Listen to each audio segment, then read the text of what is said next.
and welcome back to the most amazing channel on the internet. I'm your host Rebecca Felgate, and today we're talking about the top 10 scary hospital urban legends. Quickly before we get into this video, I just want to ask you guys if you want to hear more urban legend videos. Also, as this is a hospital themed episode, do let me know if you have ever been admitted to hospital. I was in hospital for over 6 weeks when I was a child. I'll tell you all about it at the end of the video, so stick around for that anecdote. So, scary hospital urban legends. Hospitals are naturally very scary places to be at the best of times. People die there. But these horrifying stories make them actually pretty truly terrifying places that I would rather avoid. To make matters worse, I've done some digging and some of these urban legends have turned out to be true. Coming in at number 10, in Germany, legend has it that there is an abandoned hospital overrun by zombies. The Kinderkrankenhaus on the outskirts of Berlin is pretty terrifying, A, because it's an abandoned children's hospital, and B, because it might be infested by brain-sucking zombies. From the outside, the building in the woods has been battered by the elements, but on the inside,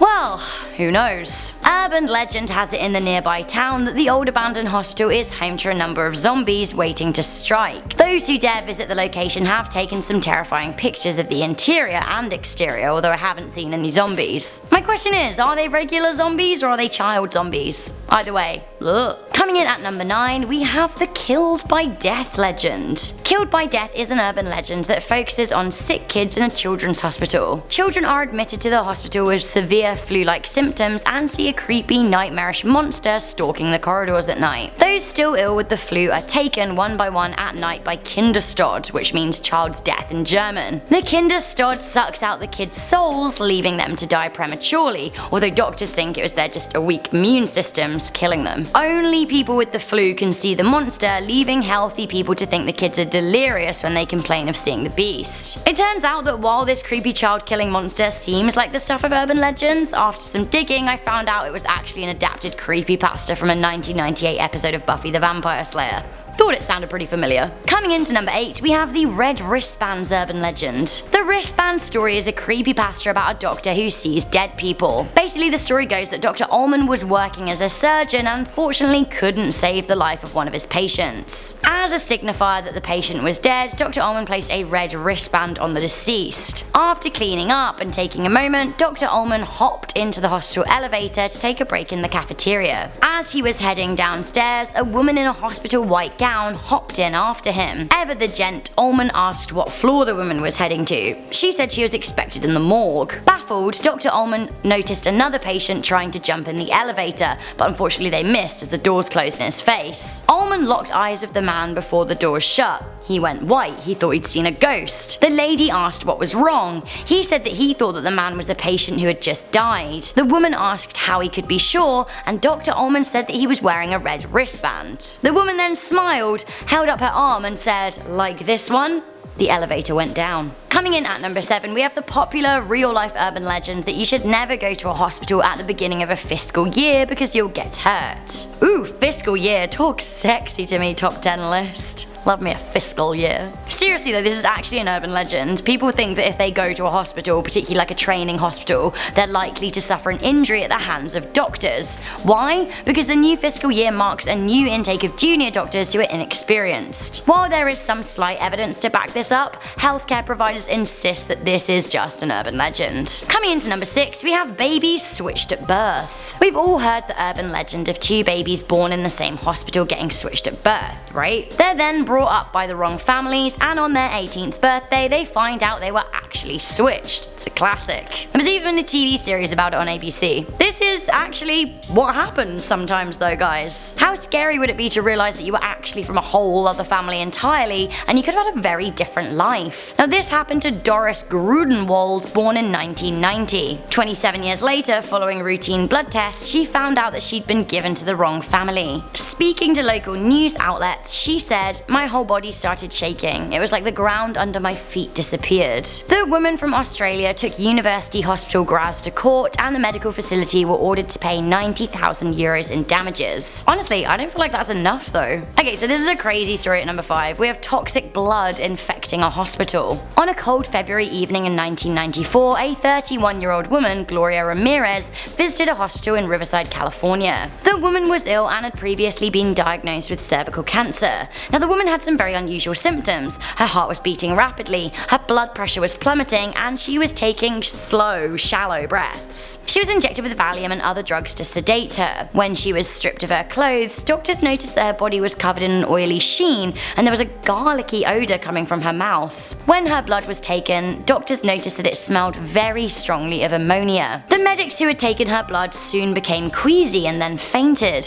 One stopped breathing for several minutes and another shook uncontrollably, losing the feeling in their limbs. It seems that Ramirez was releasing a toxicity. 23 of the 37 emergency room staff members on shift that evening experienced symptoms. Now 5 of them were hospitalized and 1 spent 2 weeks in intensive care. Ramirez died that evening and there was no official explanation from Livermore investigators about the bouts of illness on the ward that night. Weirdly enough, this urban legend does actually seem to be true. There are news articles about the incident. This urban legend also turned out to be true. We have the story of Dr. Death at number 4. Dr. Death is the legend of a seemingly loving family doctor who would charm the elderly with his care. Secretly though, he was actually kinda evil, convincing the vulnerable OAPs to write him into their wills, and he would slowly kill them off with lethal drug combinations. When they died, he recorded their death as old age and would pocket their money. Now it sounds like a murderous creepypasta, but actually, it's true. In the late 90s in South Manchester, United Kingdom, Linda Reynolds of Donnybrook Surgery expressed concerns about the high mortality rate of Dr. Harold Shipman's patients. Police were alerted but unable to initially gather enough evidence. 6 months after the initial claims, police found sufficient evidence that Dr. Shipman was spiking his elderly patients with diamorphine and forging their wills. In total, Harold Shipman is thought to have killed over 215 patients between 1975 and 1998.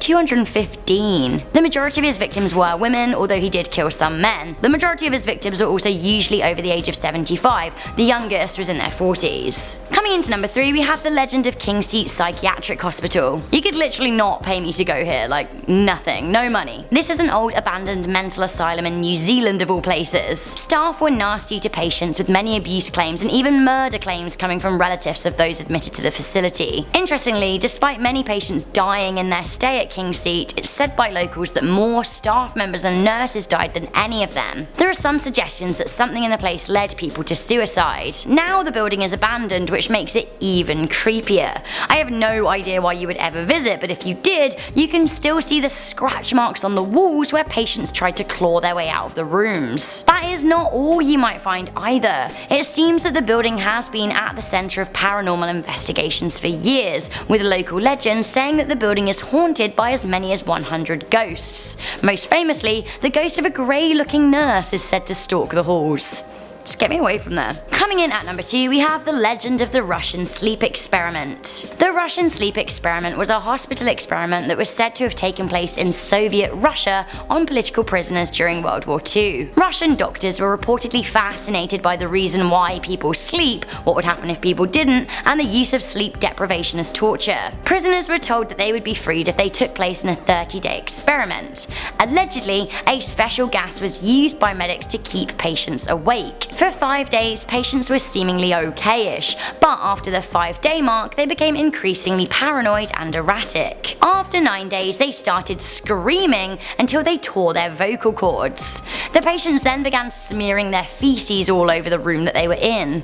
After 14 days, the captives became very quiet and claimed that they no longer wanted to be free. In this time, one of the test subjects had passed away. When the gas was turned off that kept the guys from sleeping, the patients actually screamed that they wanted it back on. They did not want to go to sleep. Some of them had torn muscles and skin from their bodies, with some organs even being removed and thrown on the floor. Eventually the patients could no longer be described as human or even human looking. When asked what they were, one of the subjects smiled and said, "We are you. We're the madness that lurks within you, all begging to be free at every moment, your deepest animal minds. We are what you hide from in your beds every night. We are what you sedate into silence and paralysis when you go to nocturnal haven." Right, I mean this probably is just an urban legend, but honestly, who knows when it comes to war crimes committed by Soviet Russians. Finally at number 1, a disgusting and scary urban legend that turns out to be true. Coming into number 1, we have Chinese hospitals sell dead babies to eat.